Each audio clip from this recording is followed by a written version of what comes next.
Here are 5 things Crimson Desert doesn't tell you. Starting with number 1, you can summon an ally as a party member. So as you play this game, you will be gaining allies who you can switch to and play as, but instead of switching to them, you can summon them by going to the same screen where you can switch, and there will be a button that pops up over their icon that says summon. Click that button and close out of that menu, and when you do, you'll see this little icon pop up on the right side of your screen. Click that button, wait for the game to load, and when it's done loading, your ally will be there as your party member. This is really helpful when you're trying to clear out camps and fighting a lot of enemies, and then if you ever want to switch to them, it's way quicker too because they're right next to you instead of having to load the game to switch. So really helpful feature that I wish that they explained. And that brings us to number 2, you can open your helmet. So in this game, if you get a helmet, right, you always by default have it closed, but if you open the menu to change your armor, if you just select the helmet that you have on,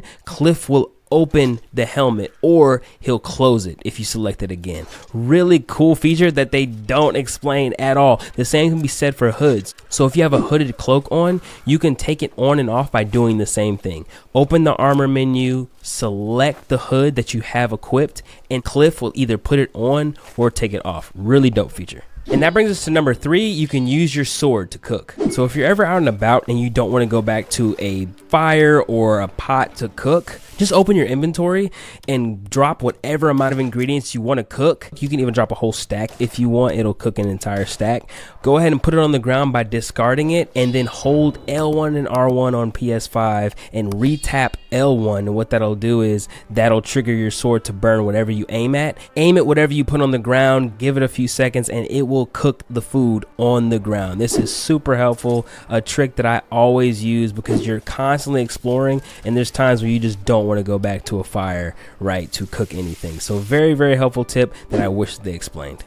And that brings us to number 4, you can use trees to catapult yourself. This is really helpful if you're wanting to cover a lot of ground pretty quickly. So just find a tree you want to launch off of. What you're going to do is you're going to hold the left stick in on console and aim at a tree, right? You're going to aim at a tree. This blue reticle will pop up on a tree that you can use. Let go of the left stick, hold the left trigger on console, and rotate the right stick clockwise. You're going to rotate it all the way up until the tree is almost all the way to the ground, and then you're going to press the jump button. This will launch you off of the tree and send you flying. This is really helpful if you want to get to a high place, or if you want to get over a fence at an enemy camp, right, or just to cover a bunch of ground super quickly. Very useful tip that I wish they explained.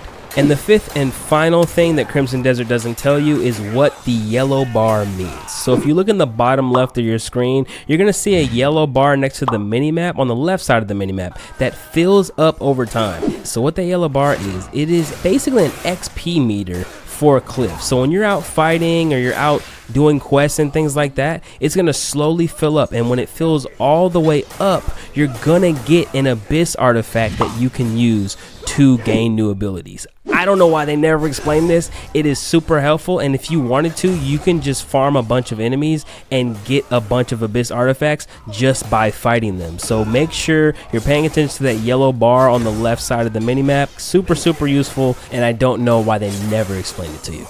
And that'll do it for me for this video. Let me know if it helped you, and let me know any other things that you guys know of that Crimson Desert doesn't tell you. There is so much jam-packed in this game and so much that they do not tell you. So please leave it down in the comments below. It would help a ton, not just me, but for anyone who's playing the game or anyone who's new to the game. So hope this video helped you. Hope you guys are enjoying your day, and I hope you guys like, comment, and subscribe if you enjoyed the video.